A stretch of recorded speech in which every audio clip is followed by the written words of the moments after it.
Now on BBC4, the first film to tell the gruesome details of how King Leopold II of Belgium used and abused Congo and its people, with scenes you may find upsetting. White King, Red Rubber, Black Death.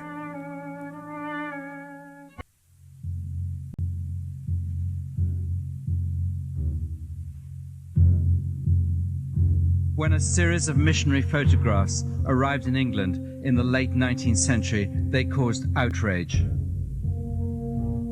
The mutilations had been strategically photographed against white for maximum impact. The children came from the Congo, but the man accused of their suffering was white, European, and royal.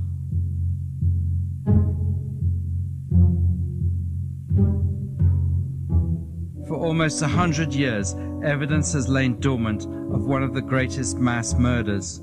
Millions of Africans died in one man's quest for wealth and glory. Until Adolf Hitler arrived on the scene, the European standard for cruelty was set by a king. Leopold II, King of the Belgians, was the personal owner of 1 million square miles of Central Africa and king sovereign of 20 million Africans.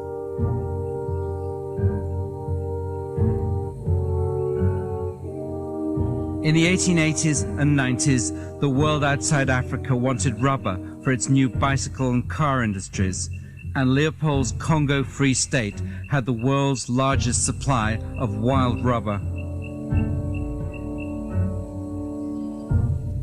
The king had struck gold, black gold. He was determined to get as much rubber to Europe as he could, and as fast as he could. The rubber in this district has cost hundreds of lives, and the scenes I have witnessed while unable to help the oppressed have been almost enough to make me wish that I were dead. Over a period of 20 years, Leopold turned the Congo into a vast labor camp 80 times the size of Belgium, in the process making himself into one of the richest men in the world. As the number of deaths grew, so did his profits. This rubber traffic is steeped in blood. And were the natives to rise and sweep every white person on the upper Congo into eternity, there would still be left a fearful balance to their credit.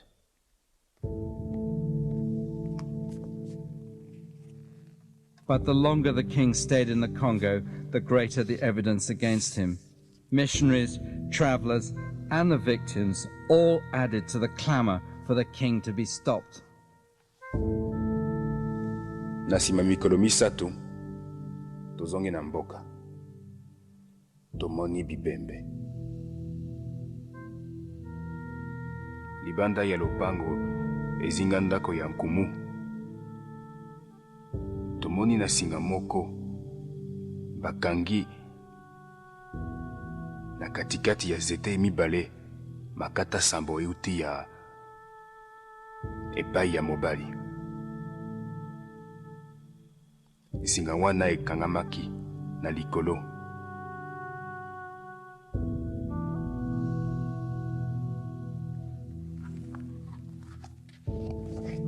Astonishingly, for the time, there were calls for Leopold to be hanged at the new International Court of Justice in The Hague. If there were such thing as criminal prosecutions in international affairs, then assuredly a true bill would be found against a sovereign who obtained not a paltry sum of money, but a whole empire by false pretenses. Instead of being hanged, Leopold was reinvented as a great humanitarian king, a great civilizer.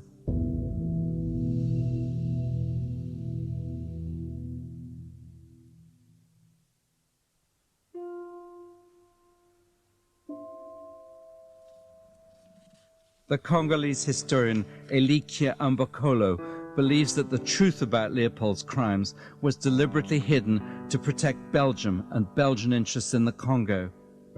This film details the charges against King Leopold and reveals a cover-up of monumental proportions.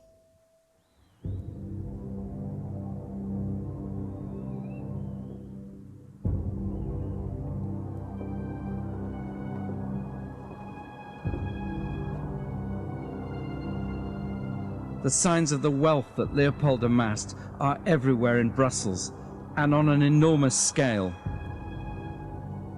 The king built the Cinquantenaire to celebrate the country's 50th anniversary. It's become part of the national identity. The Cinquantenaire is a very expressive symbol of Belgium and of the proud Belgium. In fact, King Leopold paid for it with his own money, but he didn't say so openly, because this would prove that, first of all, he had a lot of money. People would ask questions where it came from, and then he would have to admit that it came from the Congo. So the Cinquantenaire symbolizes this lie about Belgium and about the royal implication in politics, about the colonial exploitation.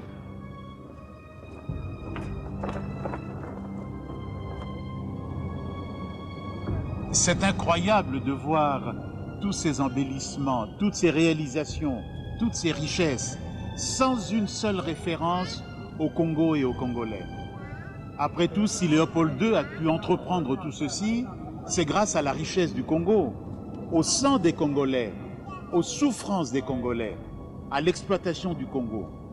C'est incroyable, cette manie d'effacer le Congo.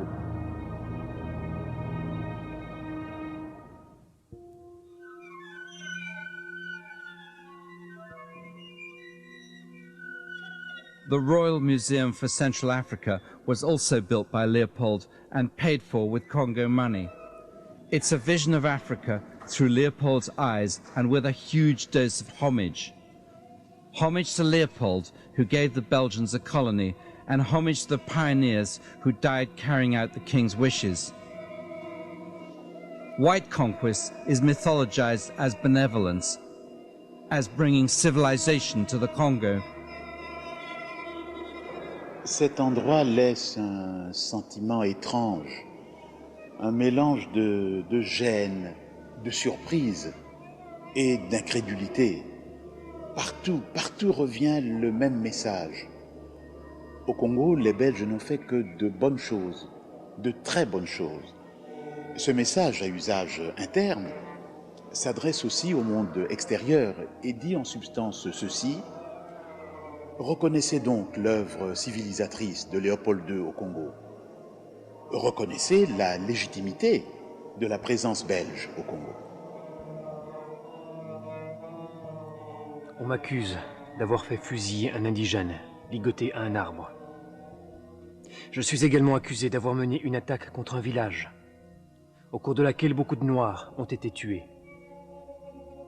On m'accuse d'ailleurs, ainsi que 5 autres Blancs, d'avoir tué 150 personnes, d'avoir pendu en forme de croix des femmes et des enfants, ainsi que d'avoir coupé les organes génitaux et les têtes d'hommes pour les attacher aux palissades.